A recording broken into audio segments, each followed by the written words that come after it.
ትችላላችሁ።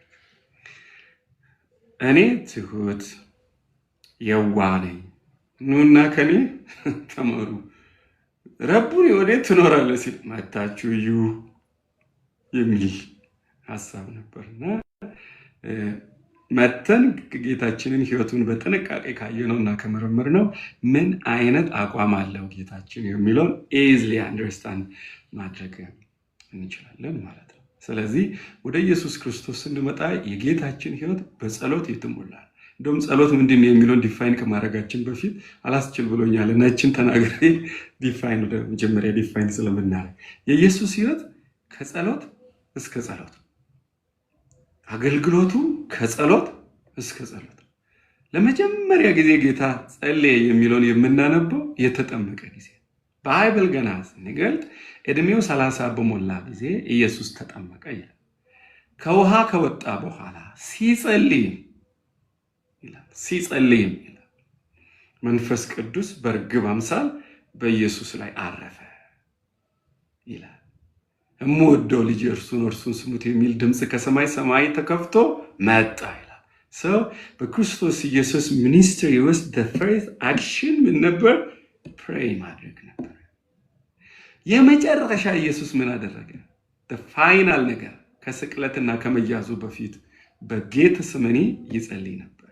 ስለዚህ የጌታችን የኢየሱስ ክርስቶስ ጸሎት prayer unto prayer ማለት ከጸሎት እስከ ጸሎት ነበር። ጸሎት ላይ ተጀምሮ ጸሎት ላይ ተደመደመ። ጸሎት ማለት በኢየሱስ ሕይወት ውስጥ በጣም ምን ልበላችሁ፣ ሌላ በጣም እናንተ ጨምሩ፣ በጣም ኢምፖርታንት አስፈላጊ ነው። ወደሱ ከመግባታችን በፊት አንዳንዴ የምናውቀው እየመሰለን ልንስት ስለምንችል ኦር ባለን እውቀት ላይ ሞር መረዳት እንዲኖረን ወስ ፕሬየር የሚለውን እናያለን። ጸሎት የሚለውን ከየትም አላገኘንም። ለመጀመሪያ ጊዜ እግዚአብሔርን የተረዳ ነው እግዚአብሔር ለአይሁዶቹ በተገለጠው መሰረት ነው። ስለዚህ ህብሩ በጣም አስፈላጊያችን። በዕብራይስጥ ቃል ጸሎት የሚለውን ፓላኤል ብለው ይጠሩታል። ፓላኤል ይባላል ጸሎት በህብሩ።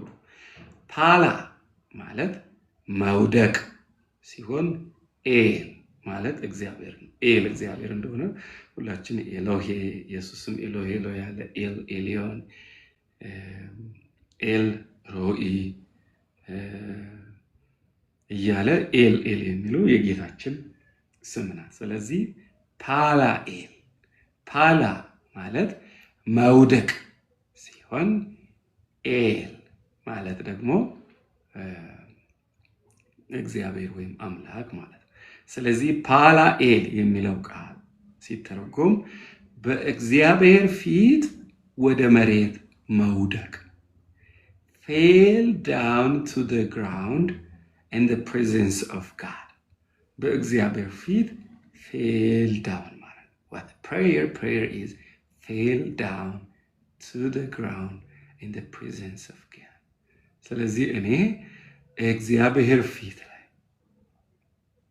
ወደ ራሴን ሳወርድ I'm praying ማለት ነው፣ ጸሎት ነው፣ እየጸለይኩ ነው ማለት ነው።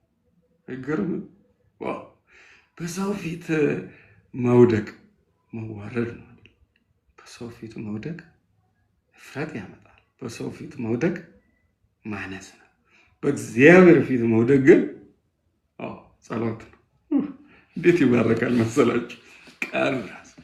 እኔ በህይወቴ እንግዲህ ጸሎት ቆመን እንጸልያለን፣ እየተመላለስን እንጸልያለን፣ ተቀምጠን እንጸልያለን፣ በደረታችን ተኝተን እንጸልያለን። የጸሎት ፖዚሽኖች ተብሎ 4-5 ባይብል ውስጥ የተጠቀሰዋል። እኔ በጣም ልቤን የሚባርከኝ የጸሎት ፖዚሽን የቱ እንደሆነ ታውቃለህ? ተንበርክኬ ግንባሬን መሬት ላይ አድርጌ ስጸልይ በጣም ደስ ይለኝ። ብዙ ጊዜ ተንበርክኬ ስጸልይ እንደዚህ ይላል ጸሎቴን ስጨርስ፣ የኔ ጌታ ላንተ ተንበርክኬ፣ ላንተ የተንበረከከ ለሰው አይንበረከክም፣ ላንተ የተንበረከከ ለኑሮ አይንበረከክም፣ ላንተ የተንበረከከ ለኃጢአት ለክፋት አይንበረከክም፣ ለሌላ ለማንም ላለመንበርከክ ይሄው የኔ ጌታ ላንተ ተንበረከከ። ለጌታ የተንበረከከውን ጌታ ለሌላ ከመንበርከክ ያድናል። ለሰው ከመንበርከክ፣ ለክፋት ከመንበርከክ፣ ለእጦት ከመንበርከክ፣ ለችግር ለድህነት ከመንበርከክ ጌታ ያለ ያ የኔ እምነት ነው። እንበረከክልህ አንተ ተንበረከክ ያለው ለሁለቱ እንዳልንበረከክ ይርዳ። ሰባት prayer ማለት fell down to the ground the presence of God እግዚአብሔር ፊት ሞር ወደ ታች ዝቅ ማለት ነው። ስለዚህ ጸሎት በዕብራይስጡ ቃል ለበረከት፣ ለምስጋና፣ ለጥያቄ በአምላካችን በእግዚአብሔር ፊት መንበርከክ ነው። እግዚአብሔር ለእርሱ የሰገዱትን ለሌላ ከመስገድ ይታደጋቸዋል። ስሙ ይወደስልን የኛ ጌታ። በእውነት ብዙ ጊዜ አድርጎን አይተናል። ብዙ ምስክርነት አለን በሕይወታችን። በዕብራይስጥ እንደሱ ነው ትርጉሙ። የግሪኩ ቃል እንግዲህ አዲስ ኪዳን የተጻፈው በግሪኩ ብዙ ጊዜ ኦሪጂናሊ ብሉይ ኪዳን ሂብሩ ላይ በሂብሩ ስለተጻፈ ነው ዕብራይስጥ የምንለው። አዲስ ኪዳን ደግሞ በግሪክ ስለተጻፈ ነው እንደሱ የምንለው። የግሪኩ ቃል ጸሎትን ፕሮዝ ኤዮች በማለት ይጠራዋል። ፕሮዝ ኤዮች። ይህ ቃል በግሪኩ ቃል ከሁለት ቃላት በመጣመር የመጣ ነው። እነሱም ፕሮዝ እና ኤዮች ከሚል ቃል ነው የመጣው። ፕሮዝ የሚለው ቃል ፕሪፖዚሽን ኦር መስተዋድድ ነው። መስተዋድድ በስምና በስም አካል ከሆኑ ቃላት መነሻ ወይ መድረሻ መካከል እየገባ የነገሮችን ዝምድና የሚያመለክት የንግግር ክፍል ነው። አያያዥ ቃል ነው ማለት ነው። ለምሳሌ ፕሮዝ የሚለው ቃል በዮሐንስ ወንጌል ምዕራፍ 1 ከቁጥር 1 ላይ ተጠቅሷል። ሐዋርያው ዮሐንስ በመጀመሪያ ቃል ነበረ፣ ቃልም ከእግዚአብሔር ጋር ነበረ፣ ቃልም እግዚአብሔር ነበረ። በዚህ ክፍል ላይ ፕሮዝ የሚል ቃል እናገኛለን። ጋር የሚለው ማለት ነው። ጋር ፕሮዝ የሚለው ቃል በአማርኛ ጋር ወይም በእንግሊዝኛ the word with God ለማለት የገባ ቢሆንም በግሪኩ ፕሮዝ ማለት የቃሉ ቀጥተኛ ትርጉም ፊት ለፊት ፌስ ቱ ፌስ ማለት ነው። ይህ ሐሳብ የሚያመለክተው ጥልቅ የሆነ ህብረትና ኢንቲሜሲን ይገልጻል። ህብረትን፣ አንድነትን ይገልጻል። ሐዋርያው ዮሐንስ በእርሱ መንፈስ ቅዱስ ሲናገር የነበረው እግዚአብሔር አብና እግዚአብሔር ወልድ በጣም የተቀራረበ ፊት ለፊት የሆነ ልባዊ ህብረት፣ ሽርክና አላቸው። ይህም ህብረት ዘላለማዊ ነው ይላል። ስለዚህ ፊት ለፊት የሚል ቃል ነው የገባው ፕሮዝ፣ ወይም ከእርሱ ጋር የሚል ቃል ነው የገባው። ኢዮች የሚለው ቃል ደግሞ ምኞት፣ ስለት፣ ፍላጎት፣ ዊሽ፣ ዲዛይር፣ ቮው ተብሎ ሊተረጎሙ ይችላል። ይህ ማለት አንድ ነገር ከእግዚአብሔር በመፈለግ ለሱ ስዕለት ስንገባ አንድ ቃል ኪዳን የምንገባበት ኦር ህብረትን ያሳያል። ስለዚህ ጸሎት ማለት ከእግዚአብሔር ጋር ፊት ለፊት መሆን ማለት ነው። እንዴት ብሩክ ነው! ከጌታ ጋር ፊት ለፊት መሆን ትፈልጋላችሁ? ጸልዩ። በቃ ሌላ የለም። ጸሎት ምንድነው? ወርዱ እኮ ፕሮዚዮች ፊት ለፊት ቆሞ ስዕለት ሆነ፣ ፍላጎት ሆነ፣ ምኞት ሆነ፣ ጥያቄ ሆነ፣ ልመና ሆነ አውሩት ማለት ነው። ፊት ለፊት በጣም ከምትወዱት ሰው ጋር ፊት ለፊት ማውራት አትፈልጉ?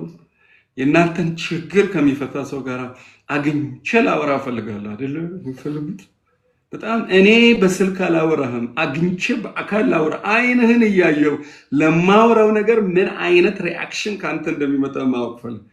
ሰማይና ምድር የፈጠረ በትእዛዝ ቃል ውቅያኖሶችን የሰራ እንዴት ታላቅ! ከሱ ጋር ፊት ለፊት መሆን ትፈልጋላችሁ? አይናችሁን ጨፍኑና ከዛ ጸልዩ። እኔ አንድ መዝሙር አለ ስለ ጸሎት ልቤን ሲነካ የጻፍኩት። አይኔን ስጨፍን ፊቱን አየዋለሁ ሐዘኔን ረስቼ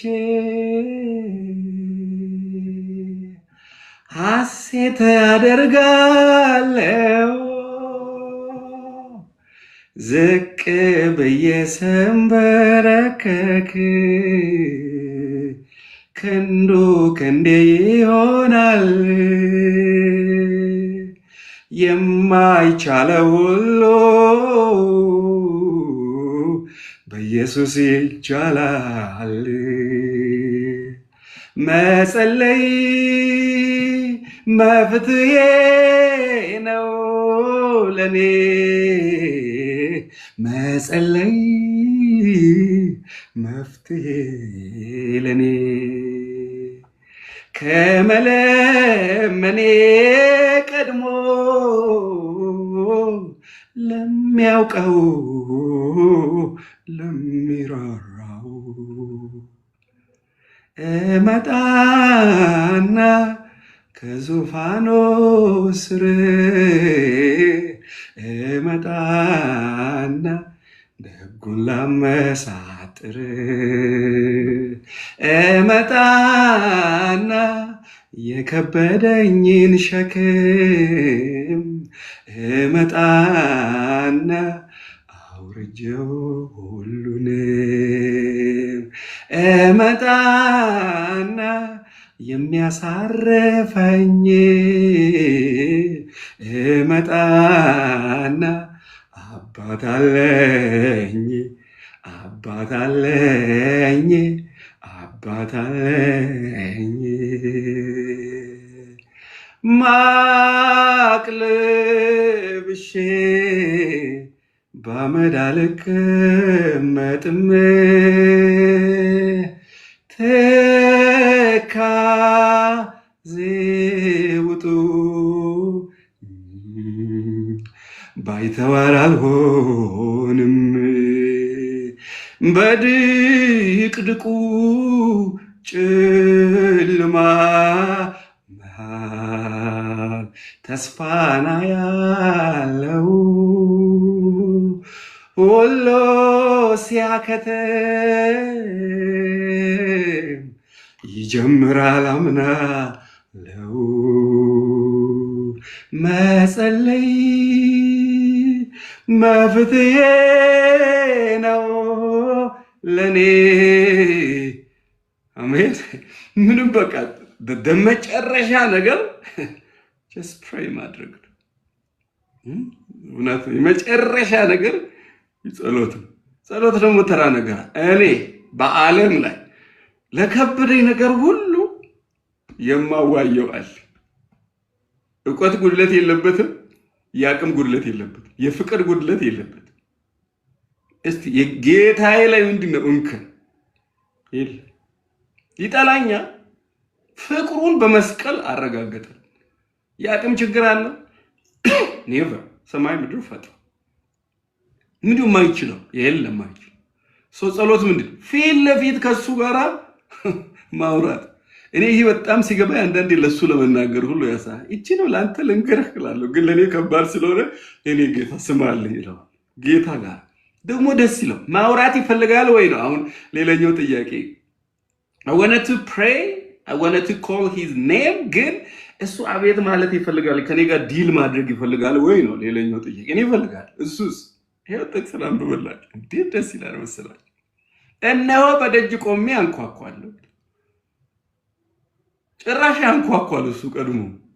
ድምፄን ቢሰማ ደጁንም ቢከፍትልኝ ወደ እርሱ ገባል፣ እኔ ከእርሱ ጋር እራት እበላለሁ፣ እርሱም ከኔ ጋር ይበላል ይላል። ጸሎት ከጌታ ጋር እራት መብላት። እናንተ እራት ሰዓት ላይ ስንት ነገር ነው የሚነሳው? እራት እየበላስ የልብ ለብ እንጫወታለን፣ የበላንን ነገር ያቆሰለንን ነገር እንጫወት። እራት ሰዓት ማለት የመጨረሻ የሚገርም ሰዓት። እኔና ባለቤቴ እራት ልንበላ ስንቀመጥ ስለ ውሏችን እናወራለን፣ ስለ ህይወታችን እናወራለን፣ ስለ ጎደል እናወራ።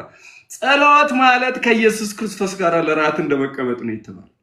ብዙ ሰዎች ይሄ ዮሐንስ ራእይ ምዕራፍ 3 ከቁጥር 20 ላይ የተጠቀሰው ያላመኑ ሰዎችን ልብ ጌታ እንደሚያንኳኳ አድርጎ ይተረጉሙታል። አይደለም። ዮሐንስ ራእይ ምዕራፍ 3 ከቁጥር 20 ላላመኑ ሰዎች ሳይሆን አምነው እያሉ ግን ለደነዘዙ ለሎዶቅያ ቤተክርስቲያን የተነገረ መልእክት። ስለዚህ ለሎዶቅያ ምን ይላታል? በርሽን አንኳኳለሁ፣ ድምፄን ስሜና ክፈቺ። ምን እንድናደርግ? እራት እንድንበላ። ይሄ በመላው መጽሐፍ ቅዱስ ውስጥ ጸሎትን የሚተረጉም እንደዚህ ያለ ቃል የለም ብሏል አንድ ፕሮፌሰር ኦል ሃሊስቢ የሚባል። በመላው መጽሐፍ ቅዱስ ውስጥ እንደዚህ ጥቅስ የጸሎትን ሚስጥር አብራርቶ የሚገልጽ ያለ አይመስለኝም ብሏል። ምን ያደርጋል ጌታ? በሬ ያንኳኳል። እኛ ስንከፍት እራት ይበላል። እኛ እኮ እናሳዝናል። ከጌቶች ጌታ ከነገስታት ንጉስ ጋር እራት መብላት ዝም ብሎ ማይረባ ወሬ እየተናገረ ልባችንን የሚያወር ፖለቲካ አንዲ ዘረኝነት ከሚያወራ ሰው ጋር ብቻ እራት እየበላን ጊዜ እናጎላለን፣ ራሳችንም እንደክማለን። ስለዚህ ጸሎት ምንድነው? ፎርዚዮች ፓልኤል፣ እነዚህ ሁለቱም ፓልኤል ሚለው በእግዚአብሔር መገኘት ፊት መውደቅ። ተነስ ይለኛል እኔ ጌታን የፊቱ ላይ ስወድቅ። ጸሎት ትልቅ ነገር ለህይወታችን። እኔ ብዙ ጊዜ ጌታ ኢየሱስ ክርስቶስን ያየሁት የተገለጠልኝ ያጽናናኝ ጸሎቴ ሰዓት ላይ ተንበረከክ። እንደ ጸሎት ያለ ትልቅ ነገር የለም፣ አይገኝ። እሱን ከማየት ያለፈ ነገሮች በጣም ከባድ እንደሆኑ አስቤ ስንበረከክ እሱ ይመጣና አጠገቤ ይቆማል። ለዚያ ነው እስከ ዛሬ ድረስ የእግዚአብሔርን ቃል እያስተማር በብዙ ፈተና መካከል አለፌ ዛሬ ያለው። እሱን ካየው በኋላ ሌላው በሙሉ ምንም እንዳይደለም መቁጠር ይችላል። ፊት ለፊት ነው ማየው። እሱ አይደበቅም። እሱ ጭራሽ ከኔ ጋር እራት ለመብላት እኔ ሳልጠራው መጥቶ ሳይጠራ መጥቶ በሬ ያንኳኳ። ሁሌ መጥቶ ማታ ቀን በሬን ያንኳኳ። ምንድነው ሲባል እኔ ካንተ ጋር እራት መብላት ፈልጋለሁ። ዴሊ ነው ልቤን የሚያንኳኳ። ስለዚህ በሩን እየከፈትን ከጌታ ጋር ደስ ሊለን ይገባል። ይህ ቃል ኢየሱስ ለጸሎት ራሱ የሚያነሳሳን እሱ እንደሆነ ያስረዳናል። ጸሎት ዋናው ሐሳብ ከኛ የሚመነጭ ሳይሆን ከሱ የሚመነጭ፣ እንደውም እኛ እንድንጸልይ ያደርገን እርሱ በራችንን ያንኳኳል። በማንኳኳቱ ወደ ልባችን በመግባት ያለውን ምኞቱን ያስታውቀናል። ስለዚህ እኛ ጸሎት የኢየሱስ በራችን የማንኳኳት ውጤት። ኢየሱስ ይህንን ህብረት እርሱ ጋራ እራት እበላለሁ እርሱም ከኔ ጋራ እራት ይበላል። በጥንት ዘመን ሰዎች ጥልቅ ህብረታቸውን የሚገልጹት አብሮ በመብላት። ስለዚህ ከጌታችን ጋራ ከባድ ጥልቅ ህብረት ማድረግ የምንችለው ለጸሎት ስንበረከክ። ሰይጣን ደካማ ሊያደርገን ስለሚፈልግ እንድንጸልይ አይፈቅድም። ይዋጋል፣ ይረብሻል። ጸሎት ሰዓት ላይ ብዙ መጥፎ ነገሮችን ወደ ህይወታችን ያመጣል።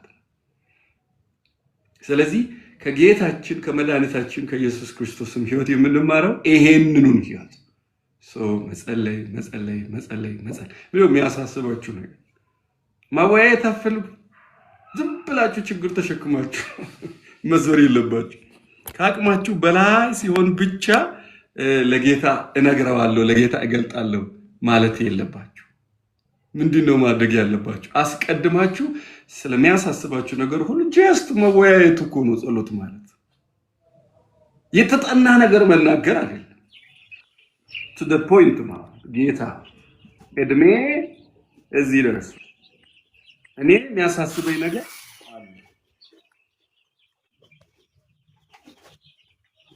እኔ የሚያሳስበኝ ነገር ችግር አለ።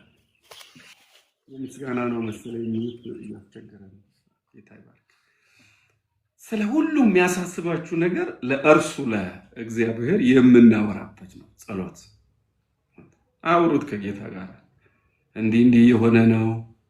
አንዳንድ ጊዜ ጸሎት ማለት ድምጻችንን አጎርንነን ከፍ ባለ ድምጽ መጮህ ይመስል አይደለም። ጸሎት ከቅርብ ጓደኛችሁ ጋር ስላሳሰባችሁ ነገር የምታወሩበት አይነት ነው። ጌታ ሆይ እንዲህ ነው፣ እንዲያ ነው፣ እንዲህ ነው። አንድ የጸሎት ታሪክ ሰምታችኋል አይደል? አንዲት አዲስ ክርስቲያን ናት፣ ግን እንዴት ሐሳቧን ለጌታ እንደነገረች ልጇ ታሞባት፣ በጣም የታወቀ ብዙ ሰዎች ብዙ ሰባኪያን የተጠቀሙት ምሳሌ። ልጇ ታሞባት ለመጸለይ ቸርች ሄደች። እዛው በቦታው ሆኖ መጸለይ እንደሚቻል አላወቀችምና ወደ ቤተክርስቲያን ሄደች። የታመመ ልጇን አስቀምጣ በር መለስ አድርጋ ሄዳ ኢየሱስ ሆይ ዛሬ የመጣሁት ልጄ ታሞብኝ ነው። ልጄን እንድትፈውስ እፈልጋለሁ። ልጄ ያለው ቤቴ እንዳይጠፋብህ፣ ቤቴ ያለው በዚህ በትልቁ መንገድ ቀጥ ብለህ ስትሄድ የኤሌክትሪክ ፖል ታገኛል። ከዚያ ወደ ግራ ታጠፍ፣ ትንሽ ከሄድክ በኋላ ወደ ቀኝ ታጠፍ። ከዚያ አራተኛው ቤት የኔ ነው። በሩን የግቢ በሩን አልቆለፍኩትም፣ እንዲሁ ዝም ብዬ ነው የመለስኩት። ግባው ይከፈታል። ከዚያ ቤት ግባ፣ ልጄን ሳሎን ላይ አስተኝቻለሁ። እንግዲህ ኢየሱስ ልጄ ትንሽ አስተኝቼ ነው የመጣሁት፣ በሩን ቀስ አድርገህ ክፈት፣ ደግሞ ከእንቅልፉ እንዳይነሳ እኔ እስኪሄድ ድረስ ብላ ጸለየች። ጸሎቷን ጨርሳ ቤቷ ስትመጣ ልጇ እንቅልፍ ላይ ነው። ከእንቅልፉ ሲነሳ ሙሉ በሙሉ ከበሽታ ተፈውሶ አገኘች። ይቺ ሴት እሷ በገባት እሷ በተረዳት መልኩ ነው ለጌታ ያወራችው እንጂ አዲስ ቃላት ቋንቋ አምጥታ አይደል። እግዚአብሔር በእኛ አንደርስታንዲንግ በእኛ ቋንቋ ከኛ ጋር ማውራት ይፈልጋል። ይህን ሰምታችኋል። አንድ ሰው አዲስ ጌታ ኢየሱስ ክርስቶስን የተቀበለ ሰውን እስቲ ምን ይሰማሃል ተንበርክከን ስንጸልይ አመስግናል። ሰውየው እንደዚህ ብሎ አመሰግን። እግዚአብሔር ሆይ አንተ በእውነት ጥሩ ሰው፣ አንተ እኔን ብትሆን እኔ አንተ ነው ብሆን ኖር ኃጢአትን አልቀርም ነበር፣ ይቅር አልልም ነበር። እግዚአብሔር አንተ በእውነት ጥሩ ሰው ነህ አለ እግዚአብሔር። እግዚአብሔር እንደዚህ አይነት ጸሎቱን ይቀየማል። እዚያው ከቀረ እንጂ የሚቀየመው ባላት መረዳት ያህል ለእግዚአብሔር ሰዎች። ስለዚህ ዋስ ፕሬየር እኛ በልባችን ውስጥ የሚሰማንን ነገር ለጌታ የምንናገርበት እንጂ ከቴሌቪዥን የተሸመደደ ፓስተሩ ሲጸልይ ፕሮፌቱ ሲጸልይ የተሸመደደ ጸሎት አምጥተን ምንጸልይበት ሪል ነገር ነው መሆን ያለበት። ሪል መሆን አለበት። ስለዚህ ቀላል። እኔ አንዲት እናት ሲጸልዩ ሰምቻለሁ። ጌታ ሆይ ይችን ሰራተኛዬን ጠላት ይጠቀማታል መሰለኝ፣ ሁል ጊዜ ምግብ ስትሰራ ጨው ታበዛለች፣ ተይ ብላት አልሰማል፣ ጌታ ልብ ስጣት ብላ ስትጸልይ ሰምቻለሁ። የሚሰማንን ነገር ለጌታ ፌስ ቱ ፌስ በሆነ መልኩ የምናወራበት እንጂ የሆነ ትልልቅ ቃላት አምጥተን ለጌታ አቤቱ ጌታዬና አምላኬ ሆይ እያለን ግዕዙንም ግሪኩንም የምንደረድርበት አይደለም። ጸሎት ፊት ለፊት ሆነን ከጌታችን ጋር በትህትና ወደኛ ለቀረበ ጌታ የልባችንን ሐሳብ ለጌታ ፍራንክሊ የምናወራበት። በጣም ብዙ ሰዎች የሚቸገሩት ምን እንደሆነ ታውቃላችሁ? እግዚአብሔር ሰው መስሏቸው ኃጢአታቸውን ለሱ መንገር ይፈራል። ስንቶቻችሁ ናችሁ በጸሎታችሁ ሰዓት ኃጢአታችሁን ልማድ የሆነባችሁን ኃጢአት የትዳር አጋራችሁ፣ ጓደኛችሁ፣ የቸርች ሰዎች የማያውቁትን ኃጢአታችሁን እኔ እኮ ማንም አያውቅም ግን ጌታ ሆይ ለአንተ ብቻ እነግራለሁ፣ እኔ እኮ ብቻዬን ስሆን ማደርገው ከባድ ነገር አለ ብላችሁ ነግራችሁት የምታውቁት። ስለዚህ የልብ ሸክማችን ለጌታችን እንናገራለን። ራት ሊበላ የመጣ የጌቶች ጌታ ችግራችንን ሳይፈታ በፍጹም አይመለስም። ደስ የሚለው ደግሞ ሁሌ ነው እኛ ጋር ያለው። ስለዚህ ሁሌ እናወራዋለን። እግዚአብሔር ይረዳናል። ሰው ጸሎትን በዚህ መልኩ ዲፋይን አድርገናል። ጸሎት የሰጠን ጌታ ስሙ ይወደስልን። ቀጥልን የጌታችንን ኢየሱስ ክርስቶስ የጸሎት ህይወት ምን ይመስል እንደነበር እየመረመርን እንቀጥላለን። የሉቃስ ወንጌል ምዕራፍ 5 ከቁጥር 16 እንደዚህ ይላል። እርሱ ግን በየጊዜው ብቻውን ወደ በረሃ እየሄደ ይጸልይ ነበር። እርሱ ግን በየጊዜው ብቻውን ወደ በረሃ እየሄደ ይጸልይ ነበር። የሉቃስ ወንጌል ምዕራፍ 5 ከቁጥር 16። የሉቃስ ወንጌል ምዕራፍ 6 ከቁጥር 12ም እናንብ። አንድ ቀን ኢየሱስ ለመጸለይ ወደ ተራራ ወጣ። በዚያ ሌሊቱን ሙሉ ወደ እግዚአብሔር ሲጸልይ አደረ። በነጋም ጊዜ ደቀ መዛሙርቱን ወደ እርሱ ጠራ። ከነርሱ መካከል 12ቱን መርጦ ሐዋርያት ብሎ ሰየማቸው ይላል። ምን ያህል ጸለየ ጌታ? ተራራ ላይ ወጥቶ ሌሊቱን በሙሉ የማርቆስ ወንጌል ምዕራፍ 1 ከቁጥር 35 እንደዚህ ይላል። ሊነጋ ሲል ኢየሱስ በማለዳ ተነስቶ ወጣና ለመጸለይ ወደ ገለልተኛ ቦታ ሄደ።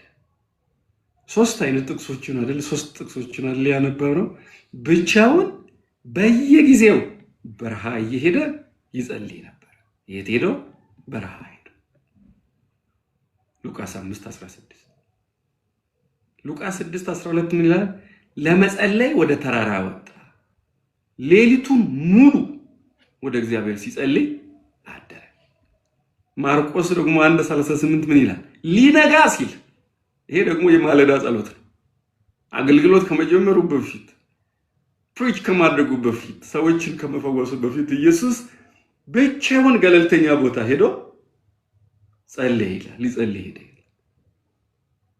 ኢየሱስ እኮ ነው ኢየሱስ የጌቶች ጌታ ሰውኛ ምን ያህል መጸለይ ያለብን ነው ፖይንት ጌታ ኢየሱስ ክርስቶስ ሕይወት ውስጥ ጸሎት ታላቅ ቦታ እንደነበረው መጽሐፍ ቅዱስ በመጽሐፍ ቅዱስ ውስጥ በተለይም ወንጌላትን ያነበበ ሰው ሁሉ በቀላሉ የሚረዳው ነገር ብዙ ጊዜ ኢየሱስ ክርስቶስ መጸለዩ ጉዳይ ሲነሳ ኢየሱስ ፍጹም አምላክ ሆኖ ለምን መጸለይ ያስፈልገ የሚለው ሐሳብ ይነሳል ለመሆኑ ኢየሱስ ለምን ጸለየ አንደኛ ኢየሱስ ክርስቶስ እኛ ሊዋጀን ፍጹም ሰው ሆኗል ስለዚህ እንደ አንድ አይሁዳዊ ኢየሱስ ክርስቶስ ንቁ የጸሎት ሕይወት ሊኖረው ይገባል ጌታ ኢየሱስ ክርስቶስ ጽድቅን ሁሉ መፈጸም ይገባው እንደነበር በጥምቀት ወቅት ተናግሯል ሕግን ለመሻር ሳይሆን ሕግ ሁሉ ፍጹም ሕግን ሊፈጽም እንደሆነ መጥቷል ሕግን ሁሉ ፈጽሞ እኛ ሊያድነን መጥቷል የማቴዎስ ወንጌል ምዕራፍ 5 ከቁጥር 17 ይህ ብቻ ሳይሆን ኢየሱስ ፍጹም ሰው ሆኖ ወደ ምድር ስለመጣ በእያንዳንዱ አስቸጋሪ መንገዶች የእግዚአብሔርን ምሪት ያስፈልገው ነበር ይህም የደህንነትን ሥራ ለመስራት ኢየሱስ ከአብና ከመንፈስ ቅዱስ ጋር ህብረት ያደርግ የነበረው አስደናቂ ሚስጥር ያለው እዚያው ጸሎት ውስጥ ነው ሌላው ደግሞ ኢየሱስ ክርስቶስ በእኛ ምትክ በመታዘዝ እኛን ከማጽደቅ ሌላ እግዚአብሔር የመረጠው እውነተኛ ሕይወት የተኛው እንደሆነ በተግባር ለኛ ምሳሌ ሊሆን ነው ያሳየው ማለት ነው ስለዚህ እውነተኛ መምህራችን ጌታችን መድኃኒታችን ኢየሱስ ክርስቶስ መጽሐፍ ቅዱስ ኢየሱስ አንዳንድ ጊዜ ብቻ ሳይሆን ሁሉ ጊዜ ይጸልይ እንደነበር ለመግለጽ በየጊዜው ብቻውን ወደ በረሃ እየሄደ ይጸልይ ነበር ብሏል የጌታችን ኢየሱስ ክርስቶስ ሕይወት ቅድም እንደተነጋገርነው ከአገልግሎቱ ከጀመረበት ጊዜ ጀምሮ አገልግሎቱ እስከ ተጠናቀቀበት ጊዜ ጸሎት ላይ ነበር በጸሎት ጀመረ ጂሰስ በጸሎት አጠናቀቀ የመጀመሪያው የምናውቀው በሉቃስ ወንጌል ምዕራፍ 3 ከቁጥር 21 ላይ ሰዎች ሁሉ ከተጠመቁ በኋላ ኢየሱስ ተጠመቀ እርሱ ሲጸልይ ሰማይ ተከፈተ ሌላ ደግሞ ለሞት ታልፎ በሚሰጥበት በዚያ ጭንቅ ሌሊት ላይ የሉቃስ ወንጌል ምዕራፍ 22 ከቁጥር 41 እንደሚነግረን ከዚህ በኋላ የድንጋይ ውርወራ ያህል ኢየሱስ ክርስቶስ ራቅ ብሎ ሄደ ተንበርክኮም እንዲህ ሲል ጸለየ አባት ሆይ ፈቃድህ ቢሆን ይህን የመከራ ጽዋ ከኔ ያርቅልኝ ግን ያንተ ፈቃድ ይሁን እንጂ የኔ አይሆን ብሏል እነዚህ ክፍሎችን ስንመለከት የጌታ ኢየሱስ ክርስቶስ አገልግሎት ከጸሎት እስከ ጸሎት ነው ማለት እንችላለን በጸሎት ተጀምሮ በጸሎት መጠናቀቁን ስንመለከት ደግሞ ጸሎት በሕይወታችን እጅግ አስፈላጊ ነገር ነው ማለት ነው ይጸልያል በረሃ ሄዶ ይጸልያል ተራራ ሄዶ ይጸልያል ገለልተኛ ቦታ ሄዶ ለምንድን ነው አቅማችን ያነሰው እናወራለን እኛ አንጸልይ እናድማለን እኛ አንጸልይ እንቧድናለን እኛ አንጸልይ እናማለን እኛ አንጸልይ እንዝናናለን እኛ አንጸልይ እናጉረመረማለን እኛ አንጸልይ እንመኛለን እኛ አንጸልይ እንፈልጋለን እኛ አንጸልይ እንታገላለን እኛ አንጸልይ ያረየኛች ማጉረምረም እኮ ጸሎት አለ ጌታ አታይኝም ወይ ግደለኝ እሱ ጸሎት አለ ጸሎት ስርዓት አለ fell down to the ground በጌታችን ፊት ነው ፊት ለፊት ሆነን አምላካችንን ማወቅ። አንዳንድ ጊዜ ክርስቲያኖች ከመጸለይ ይልቅ ማጉረምረም ይቀናቸዋል። ማጉረምረም ይቀናቸዋል። ምንም አይነት ጸሎት ሳያደርጉ ከማጉረምረም ይጀምራል። እስራኤላውያንን አይታችሁታል አይደለ? እግዚአብሔር ሆይ መና እየበላን ነበረ፣ ግን መና ትንሽ ሰለችን፣ ሌላ ለወጥ ያለ ምግብ አትሰጠንም ቢሉ እግዚአብሔር ቅር ይለዋል? ያቅተዋል ጌታ? ምንድን ነው ያለው?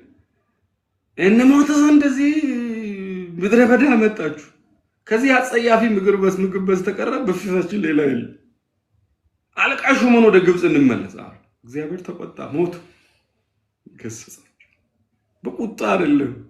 መጀመሪያ ጌታ ሆይ ስለሰጠህን ነገር እናመሰግናለን፣ ከ1 ሚሊዮን በላይ ነን፣ ግን እየመገብከን ስለሆነ እናመሰግናለን። አርሰን አናውቅም፣ አንተን ተመስገንልን። የኛ ጌታ ግን ትንሽ መናው ሰልቸት ብሎናልና ምን ትለናል? ካለቱ ያፈለቀ ጌታ መፍትሄ ያለው በማጉረምረም ነው የጀመረው።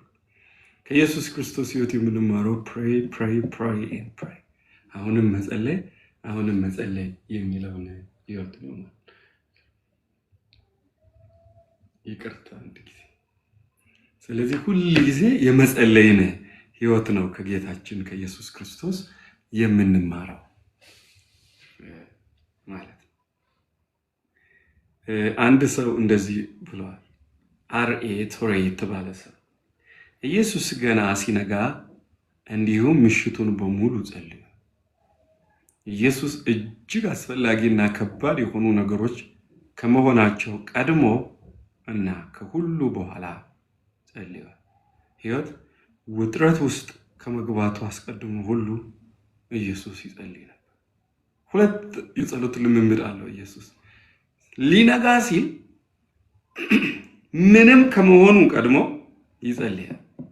ይሄ የተለመደ አባባል ታውቃላችሁ አይደል? ቀኑን ከማግኘታችሁ በፊት እግዚአብሔርን አግኙት ይባላል። ምንም ሳይሆን በፊት ሊነጋ ሲል ኢየሱስ ይጸልያል።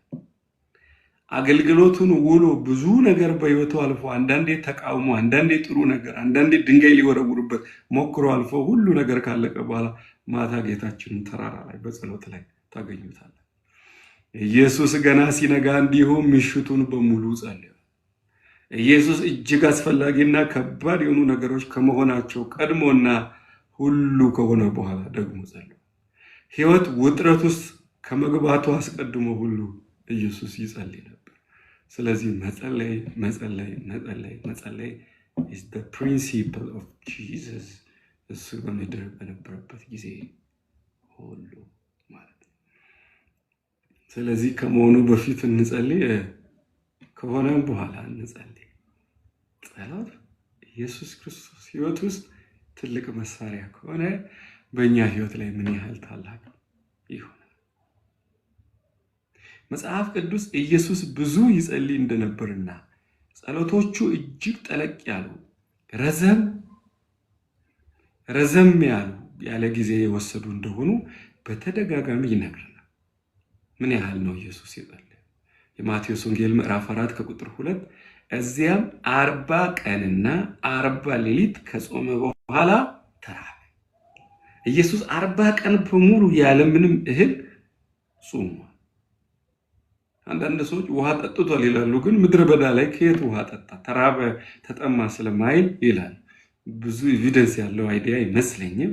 ኢየሱስ 40 ቀን በሙሉ ያለምንም ምግብ ቆይቶ ጸልዮ። እንዴት 40 ቀን መኖር ይቻላል? አምላክ ስለሆነ ነው ካል የ40 ቀን ያለምንም እህል የጸለዩ በጣም ብዙ ክርስቲያኖች አሉ።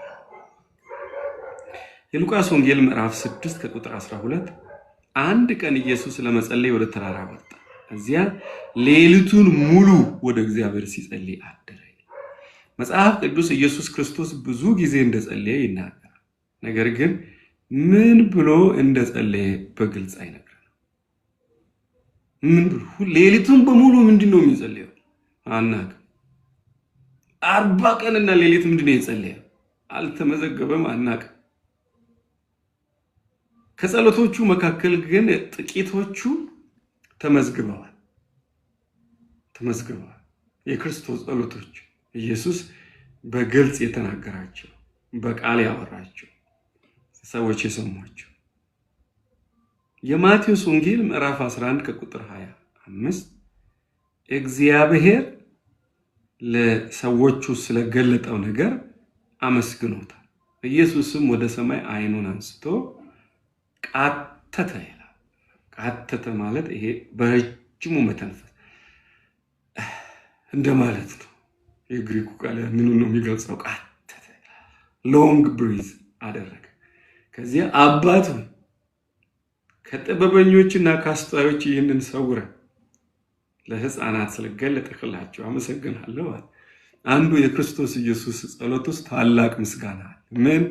ስለ ዳኑ ሰዎች፣ ስለተመለሱ ሰዎች፣ የእግዚአብሔርን ጥበብ ስለተረዱ ሰዎች ኢየሱስ ክርስቶስ እያመሰገነ ይጸልያል።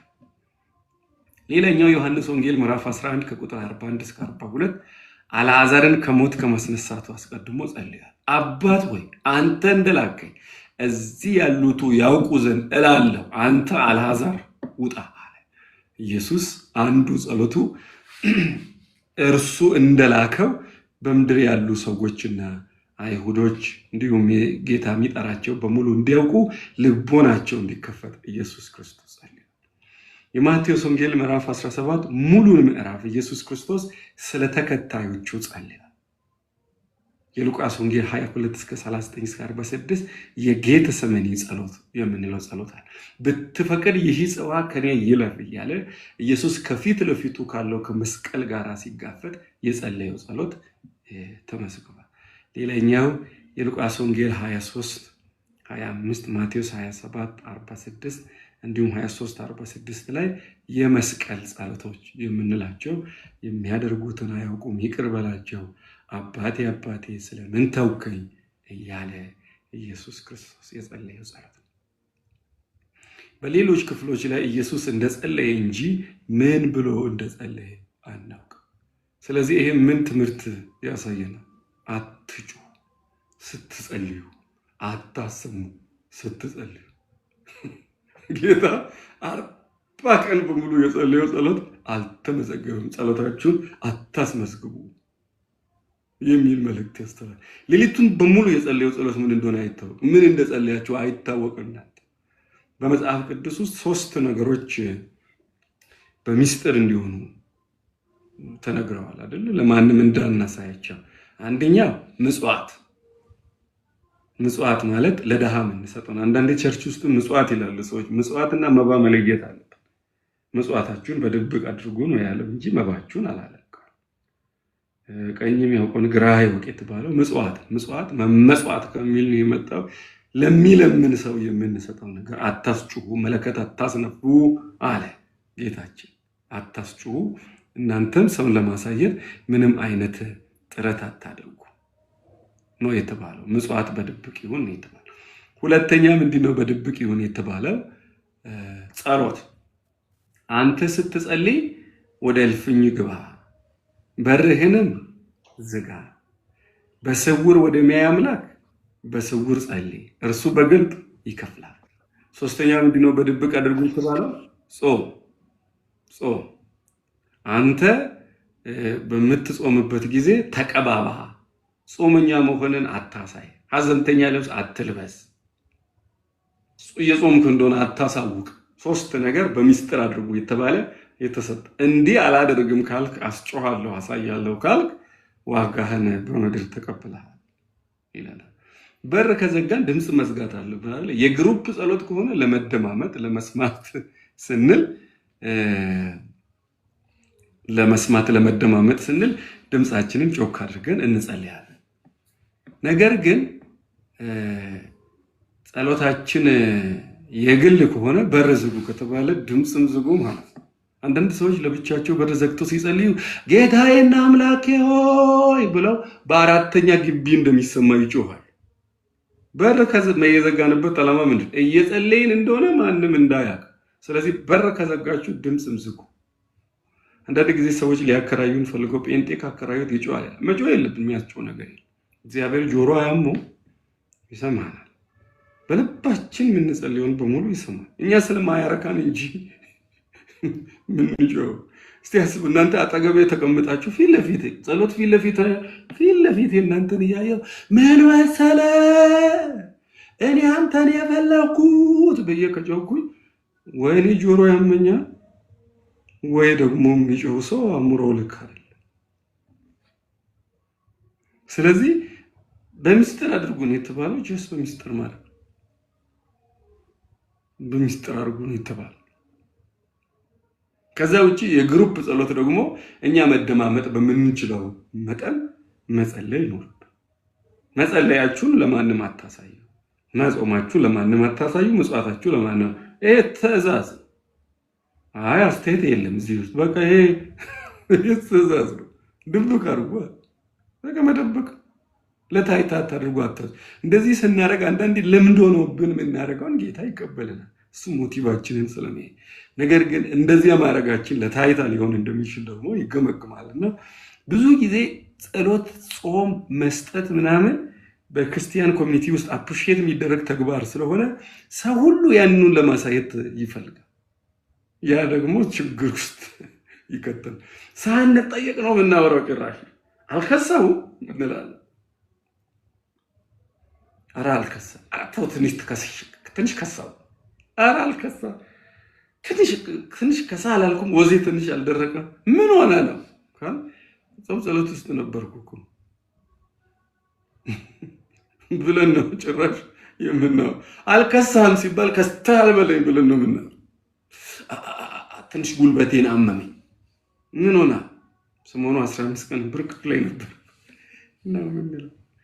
አታውሩ ነው የተባለው። በቃ ጸልዩ አጥሩ ነው እኮ እግዚአብሔር መጸለያችሁን በተግባር ቢያሳይ ይሻል። እናንተ እኛ በወሬ ከምናወራ መጾማችንን በተግባር ቢያሳይ ይሻል።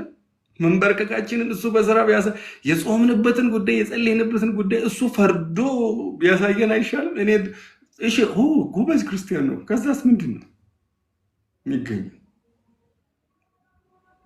ስለዚህ ይሄ ተጽዕኖ ይፈጥርብናል በእንትናችንና ቢበላንም አውራ ቢለንም እንኳን እምቢ ብለን ከንፈራችንን ነክሰን ጸሎትን፣ ስጦታ ምጽዋትንና ጾምን መደበቅ ነው። በተለይ ደግሞ ጾም ላይ ካላችሁ በጣም ጥሩ ልብስ ለብሳችሁ ምግብ ሳትበሉ የጾም ተቀባብታችሁ ጾመኛ መሆን አታሳዩ። ለታይታ ምንም ነገር አታድርጉ። ስለዚህ ኢየሱስ ቨርባሊ አይደለም የጸለየው፣ በብዛት አልተሰማው። ለምሳሌያችን አንተ ራስህ እኮ አታደርግም እኛን እንዴት እንትን ትለናለህ እንዳይሉት እያደረገ ነው ጌታ። ኢየሱስ የሚናገረውን የሚኖር ነው። በድብቅ አድርጎት ብሎ ድንጋይ ውርወራ ያህል ሄዶ ጸለየ ተንበርክኮ ይላሉ እንጂ ምን እያለ እንደሆነ አያውቁ። ጥቂት ጸሎቶቹ ናቸው በሰው ፊት እነሱ አጠገብ ሆኖ ለነሱ የጸለያቸውን የሰሙት እንጂ ሌሊቱን በሙሉ 40 ቀንና ሌሊት ሁሉ ምን እንደጸለየ አናውቅ። ስለዚህ ጸጥ ብላችሁ ጸልዩ። እንዲሆን የምትፈልጉትን ነገር ያዙት። ጾሙ በአምላካችሁ ፊት። ያኔ ታላቅ ብርታት ነው የሚሆንልን ማለት።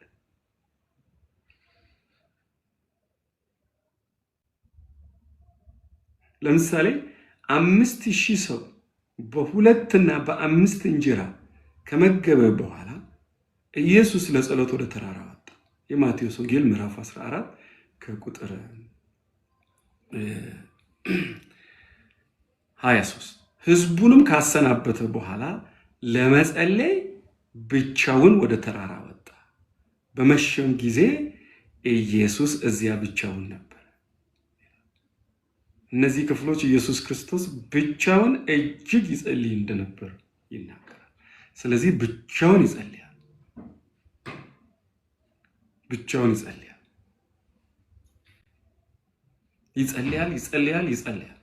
ኢየሱስ በግል ጸሎት በጣም እንዲህ ይባላል። በግል ጸሎቱ ደካማ የሆነ ሰው በግሩፕ ጸሎቱም ደካማ። ስለዚህ መጸለይ፣ ስለ ራስ መጸለይ፣ ስለሚያስቸግረን ሁሉ መጸለይ። አንዳንድ ሰዎች እንደዚህ ይላሉ፣ አንተ ቀን በሙሉ ጸልያለሁ ትለኛ። አንድ ጊዜ አንድ ወንድሜ ምንድነው የምትጸልየው ቀን በሙሉ? እኔ 4 ቃል ከተናገርኩ በኋላ ያልቅብኛል። ጸሎትን ማውራት ነው ያለው ማለት። ጸሎት እኮ ምንም እኮ ማውራት የለባችሁ፣ መንበርከክ ነው ያለባችሁ። 10 ሰዓት በሙሉ ኢየሱስ ክብር ላንተ በቃ ይበቃሉ። ከዚያ ውጪ በምን ጉዳይ እንድጸልይ ልምራኝ? ስለ ራሴ ጸልያለሁ፣ ስለ ቤተሰቤ ጸልያለሁ፣ ስለ ኢትዮጵያ ጠቅላላ አድርጌ ጸልያለሁ። በ10 ደቂቃ እኮ አለቀብኝ። ምን ልጸልይ የሚለው በጣም ብዙ የምንጸልይባቸው ጉዳዮች አሉ። በእርግጥ ቀን በሙሉ ብንጸልይ ብንማልድ ማያልቁ ጉዳዮች፣ ብዙ እልፍ ጉዳዮች አሉ። ግን ጸሎት ማውራት አይደለም። ጸሎት ፌሎሺፕ፣ ከሱ ጋር ህብረት ማድረግ፣ ፌሎሺፕ ማድረግ፣ ከጌታ ጋር መነጋገር። በጣም ከታላቅ ፍቅሩ የተነሳ መስቀል ላይ ከተሰቀለው ከኢየሱስ ጋር መዋል። እናንተን ልጠይቃችሁ፣ ያገባችሁ ወይም እጮኛ ያላችሁ ከፍቅረኛችሁ ጋር በጣም በትኩስ ፍቅር ውስጥ እያለ ምንድነው የምታወሩት? ሌሊቱን በሙሉ በስልክ ይነጋል አይደል? ምንድነው የሚወራው? ምን አጀንዳ አለ? ሀገር አሜሪካ የምናስተዳድረኛለን፣ ኤዥያ የምናስተዳድር፣ ዩሮፕ የምናስተዳድረኛ ምን አጀንዳ ኖሮ ነው ምናው? ምንም እኮ የለም። እሺ አሁን ምን እያረክ ነው እያልን አይደል? ፍቅር አይደል ያን ሁሉ ሰዓት የሚያቆየ? ጸሎት ማለት በታላቅ ፍቅር ከጌታ ጋር ህብረት ማለት ደግሞ ጄኒን ሰው ሆነን በጌታ ፊት ከተንበረከክን እግዚአብሔር ለማናውቃቸው ሰዎች በሙሉ ለምልጃ ጸሎት ይመራል። እባክን ጌታ እንዴት መጸለይ እንዳለብኝ ምራኝ እንላለን። ሰው ከጌታ ጋር በጥልቅ ፍቅር ውስጥ አብሮ መሆን መጋመል ነው ጸሎት። ነገር ማያልቀው ዘላለማዊ አምላኬ ጋር ደግሞ ሆኜ እንዴት እኔ ሐሳብ ያልቅብኝ፣ እኔ ሲደክመኝ እነሳለሁ ወይም ሌላ ጉዳይ ሲኖረኝ በአምልኮ ሆኜ እቀጥላለሁ። አስቡ። መጀመሪያ እኛ ስለ ጸሎት ያለንን አመለካከት ካስተካከል በጣም ስትንበርከክ ከጌታ ጋር ላወራ ነው ይላል። አብርሃም ሊንከን የተባለ አሜሪካን ፕሬዚዳንት ታላቅ ጸሎት ህይወት ነበረው ይባላል። በአንድ ስለሱ በተጻፈ መጽሐፍ ባነበርኩት ሊንከን የተለመደች የጸሎት ሰዓት አለች። ከየትኛውም ዓለም ክፍል እንግዳ ቢመጣ ከዛ እንግዳ ጋር እያወራ የሱ የጸሎት ሰዓቷ ከደረሰች እንግዳ ወንድም ጠብቀኝ፣ ከዚህ ደቂቃ ከዚህ ሰዓት በኋላ ተመልሼ እመጣለሁ፣ ካንተ እጅግ የተከበረና እጅግ አስፈላጊ የሆነ እንግዳ ያኛው ክፍል ስለሚጠብቀኝ አነጋግሬ ልምጣ ብሎ ይንበረከካል። እጅግ አስፈላጊ እንግዳችን ነው ጂሰስ። ከሱ ጋር እናወራለን። እሱ ስለ ሁሉ ያወራል። እኛን ወክሎ የትም ይቆማል። ድምፁ እንደ ነጎድጓድ ነው። ከጌታችን ህይወት የተማርነውን ጸሎት በህይወታችን አፕላይ ማድረግ ይኖርብናል። እግዚአብሔር አምላክ በጸሎት ህይወት ይባርክ። ኢየሱስ ክርስቶስ ስለ ደቀ መዛሙርቱ የጸለየው ጸሎት ከዮሐንስ ወንጌል ላይ ያለውን እንግዲህ ነገ እንመለከታለን። ልክ በተለመደው ሰዓት 2 ሰዓት ላይ ተገናኝተን ነው 2 ሰዓት ላይ ተገናኝተን ነገ እናያለን። ሀሳብ ሪፍሌክሽን ኦር ጥያቄ ካለ እንቀበላለን። ከዚያ በኋላ እንጨርሳለን።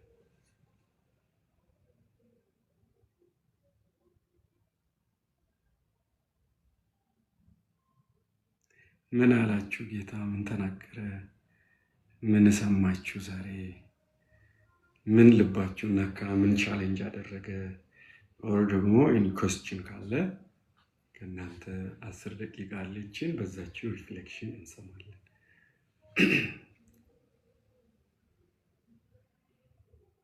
ይሰማል አይደለ? እየሰማችሁኝ መሰለኝ።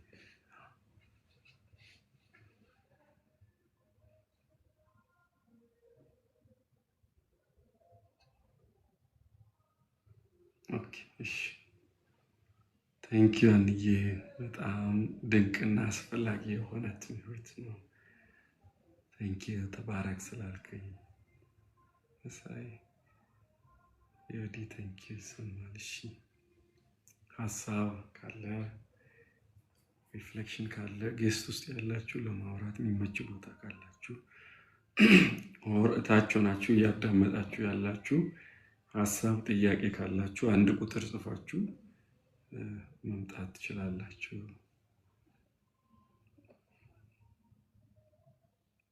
አሜን።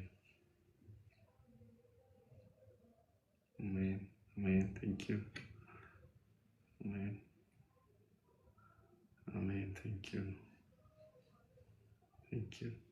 ምትባርኩኝ ሁሉ እያነበብኩ ነኝ። ጌታ ይባርካችሁ። አሜን አሜን ብያለሁ። Thank you. ጌታ ኢየሱስ ይባርካችሁ። አሜን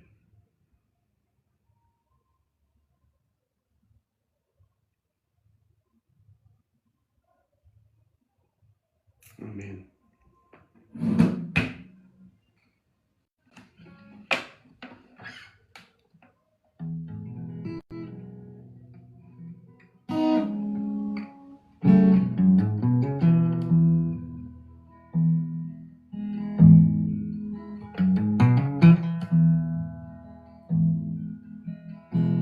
ምድር በላይ ቢሆን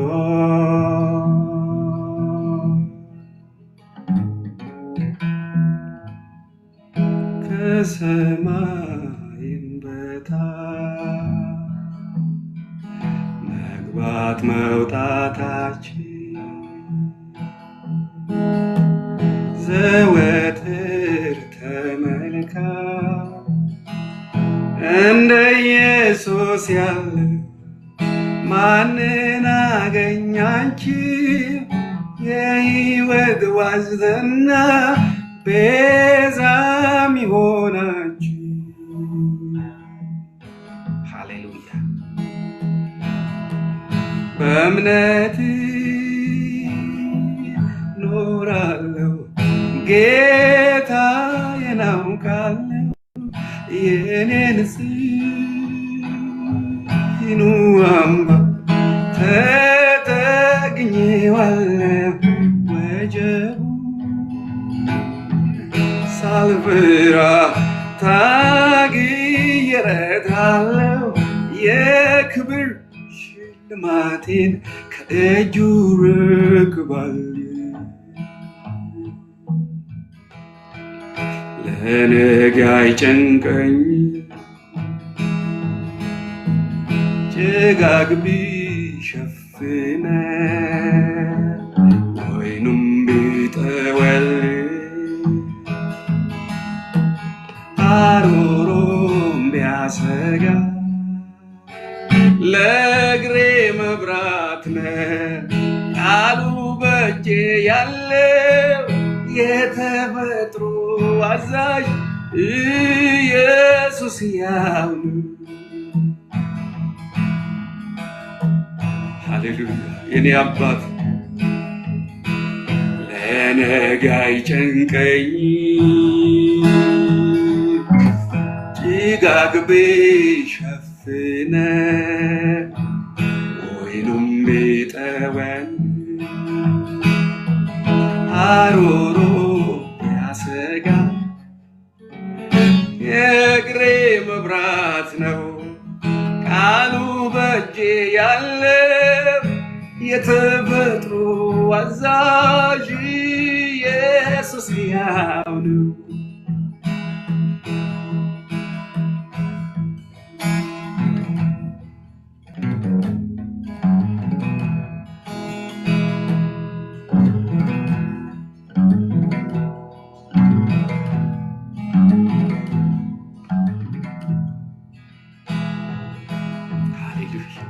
ኃያል ጌታ ሃሌሉያ።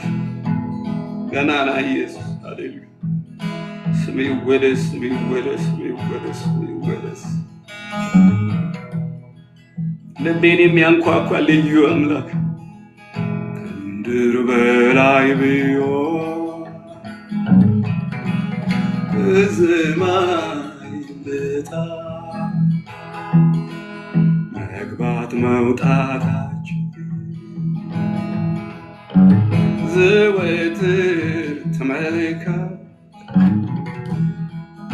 እንደ ኢየሱስ ያለ ማንን አገኛችሁ? የሕይወት ዋስትና ቤዛም ይሆናል።